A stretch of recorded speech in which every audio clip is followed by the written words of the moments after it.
grateful to you to spend some time with me, especially when it's been a cold call, I guess, to get to this particular point. My question to you is, what can Melbourne learn from Melbourne and the other Australian cities? What can they learn from the experience of the culture of Germany, and especially Berlin and the other cities, which is, from the description that you've given to me, slightly different? I think that for Berlin, it was really, really important to the people and to the first projects that happened in the 2000s, that this was not about the communes and the living together kind of co-housing situations where people shared meals and shared a common kitchen and were always together. This was a much, much more pragmatic idea about how can we figure out and devise and create a better living situation in the city for a good price, with neighbors that we know and like, and that we create a nice neighborhood to live in, one that's basically replacing the single family home outside of the city and creating that kind of neighborhood in the city for families to live, or lots of different kinds of people, but a much more pragmatic look at that. And I think that's what Melbourne can really learn, is that it's not really about that. It's just simply taking the way you buy into a different project that's created by an investor.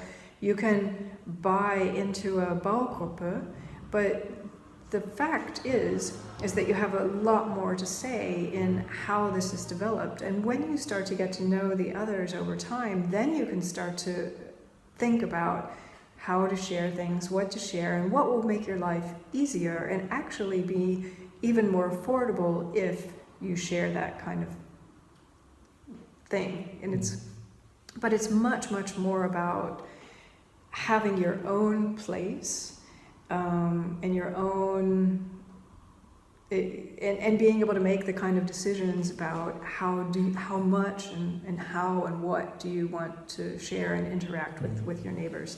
So I think that has developed and grown quite a lot over the last few years, particularly after 2008. Society has changed completely, or quite a lot. And now things have tended, with lots of experience, to be much more collaborative and sharing, and even what they call, cluster living units or communes.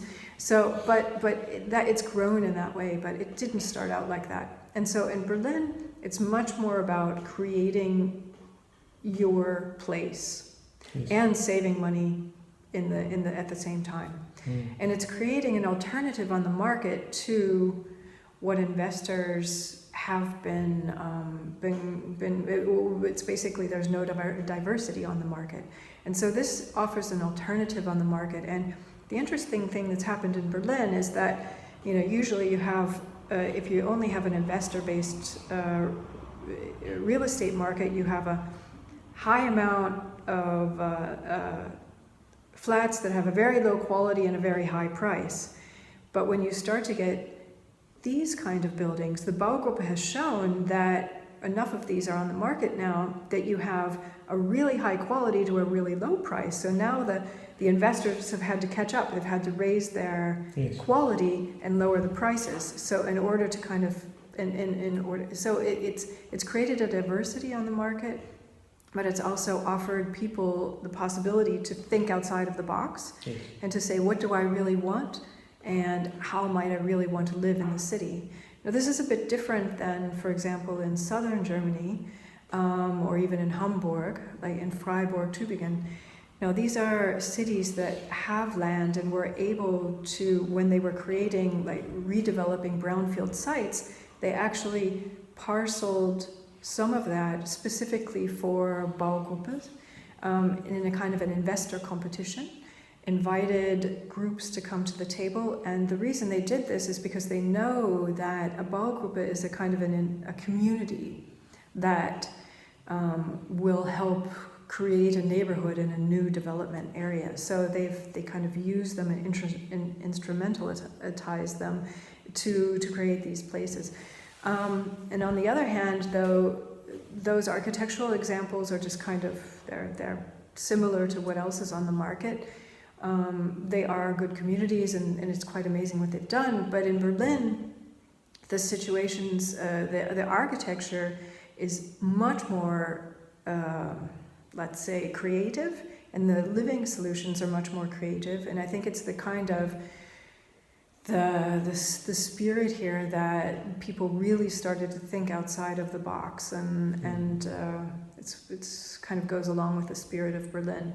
And when some have seen the first projects that were finished, which were highly creative, they got even more ideas. So it's kind of like one has fueled the next to be even, the one solution, next solution, making it even more affordable, more sharing, more everything.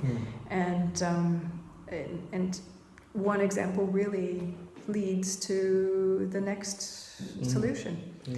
But really, I think what Melbourne might, or Australia might be able to learn, is that it's really not about this kind of cooperative culture. It's much more about a pragmatic solution.